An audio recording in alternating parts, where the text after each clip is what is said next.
In this video, I'm going to share the latest design and creative excellence in sports branding, starting with Apple TV, who have celebrated their partnership with the MLS with this new campaign where the Apple icon has become a football. Now, of course, they're going to make the most of Lionel Messi, but they've actually done this with a range of players here and allowed the thing to flex. The brilliant thing about this is, like George Lois said, all creativity should communicate in a nanosecond. Straight away, you get the idea that this is the ball that the players are kicking, heading, saving. And so forever that association is made between the Apple icon and football, or soccer, I guess, in this context. And to put that association in the minds of the viewer is a really smart thing. And I just want to applaud Apple for actually having the ability, the bravery to flex their brand guidelines here, the orientation and the clear space of the logo. Those rules are being flouted, but they're doing so for a creative reason, which is the best, the only reason to do it here. And you can imagine how this can live like in the stadiums. Now, we've still got 5 more projects to go through, but I haven't introduced myself yet. My name's Matt. I'm a creative director at a studio in the north of England who work exclusively within sports. And the next project is from the UK. It's Lucozade's rebrand by Pearlfisher. For those not familiar with Pearlfisher, they're an agency in London who do branding and are well known for the kind of packaging design and working with a lot of fast-moving consumer goods. And as it says here, this is the first major refresh in Lucozade's 97-year history. And this drink, for those who are not familiar, it's an energy sport, more of a sports drink really, rather than a modern like energy caffeine drink like Red Bull, although they have a version of that. It's more comparable to Gatorade or Powerade in the US, although Lucozade are the OGs. They came before those guys. And what they've done is they've actually changed and transitioned this arc symbol. Before this thing had a horizontal kind of long orientation. It was turned on its side on the bottles, and they've evolved it to this more square lockup. You can see actually the legacy of this product has been around for a long time. My mum used to give me this when I was sick. Thanks, Mum. And currently on the bottles, the ones that a lot of people would be familiar with, you had to sort of turn your head on the shelf to actually read the name of the brand, but then the flavor information at the bottom was in a different orientation. So they have this Lucozade Energy, and then they have Lucozade Sport, which is a still drink and is more similar to like a Gatorade, Powerade type drink. And what they have done in this new range, as we can see, as well as changing this around, they've actually just gone with this same arch kind of shape, and the type is quite similar. We can sort of see in this video here how they have just made some adjustments that a typographer's type designer has really got in there and just made those little adjustments to sort of rebalance this whole word mark. Let's have a look at some of the packaging applications here. This is the new family. And what do you think? I think certainly it's tidied things up. I feel like Pearlfisher are a safe pair of hands. You know, this is a top agency. They are not going to do something that is so like awful or like so terrible. I just wonder if it pushes the thing forward enough. It does unify it more, which is helpful. But I'm not sure it really has, any sense of elegance or style. One thing I really don't like is this geometric font that is used for the flavors, where it says original, Caribbean Crush, Orange, Blue Force, etc. This sort of rounded geometric font, and they've put it in a very heavy weight. It really looks kind of a bit portly and ugly there, and they've got the same thing around the top. It doesn't really match with this custom type that is part of the word mark. Then we have another different font for the word energy or the word sport or these other words underneath, zero sugar.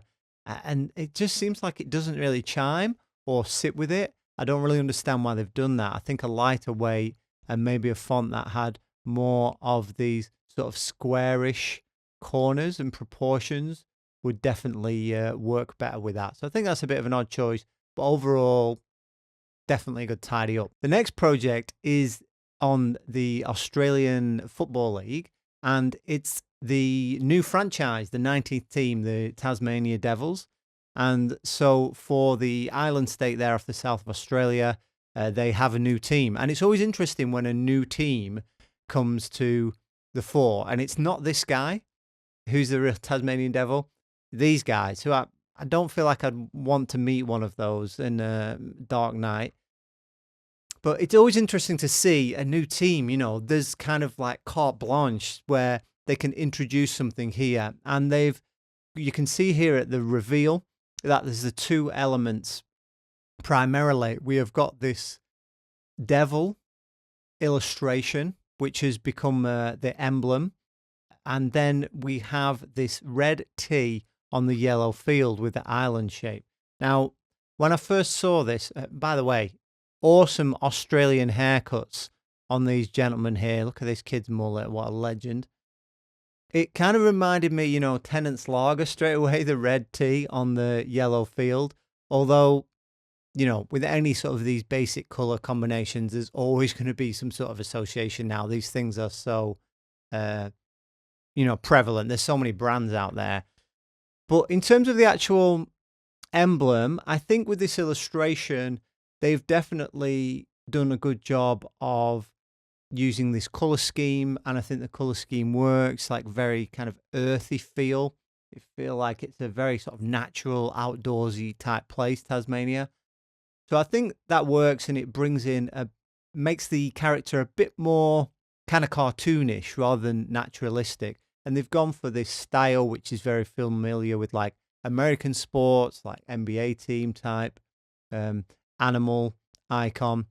So it seems like it's in the right sort of direction. I like on this mock-up here where they've got the actual style of the illustration is running through this tapestry, this fabric, and the background design there, where we've actually got the way the tapered strokes and dots are used. They're brought through into this. So that's like a nice extra level of sort of detail. The next project is TIFO's fan stickers book that has just been released. And if anybody who follows football in Europe will see at grounds that fans love to carry these and stick them, in toilets and on lampposts and walls, near opposing stadiums, on trains. And you'll see these kind of things. And they've made a little collection of these. We've got this one from Arsenal in London, this one from Barcelona. And you can see a lot of the things that are common across these. There's a very sort of homemade aesthetic. There's a lot of pastiches. We've got the North Face logo here in the Barcelona one. In these Manchester City ones, we have got the Oasis logo. We have got things from, a British comedy show and characters and things that reference, the rave culture in the city, the Guardiola, which is with the G, which is Granada, the local TV station. And there's this kind of really handmade aesthetic, which is really interesting. This is Marseille in France. This is another one in France, Paris Saint-Germain. And it's really interesting to see how the whole visual identity that is created by a club and the whole graphic language, which is released, officially or is historic, how that is picked up and just played with in this very raw way and bringing this sort of street feel to it. And I'll put links to this and anything relevant projects I mentioned down in the description of this video if you want to check this book out. The next project is in the NBA with a Nike-sponsored basketball player, Victor Wembanyama. And this guy here's earned the nickname The Alien. So this little campaign that Nike put together, which was released on Instagram, actually used his little symbol icon along with the Nike swoosh into the shape of a basketball, and they created crop circles. And just that little connection between the idea of alien and crop circles is a natural one. And the way this is revealed on social media, just a smart way of putting this thing together and becoming something that just gives a little bit of delight to the viewer as the whole image is revealed. Finally, another NBA project, a celebration of this Toronto Raptors player entering the Hall of Fame. And this famous pose has been recreated using the club's mascot, which is a really smart little design. And fans have gone nuts for this. I first discovered this on Brand New. And throughout their history, I'll show you that logo again in a minute, they had this previous Raptor emblem, but then they now don't use that. Their primary icon now is the sort of Raptor claws or claw marks on the basketball, and the Raptor characters kind of been quietly retired. When we see the two side by side, we can see how well done this illustration is. Some fans are actually clamoring for this to be the new permanent emblem of the club. Which of these projects do you think hit the mark, and which of them fell a little bit flat? Let me know down in the comments, as well as if you'd like to see more of this monthly review format.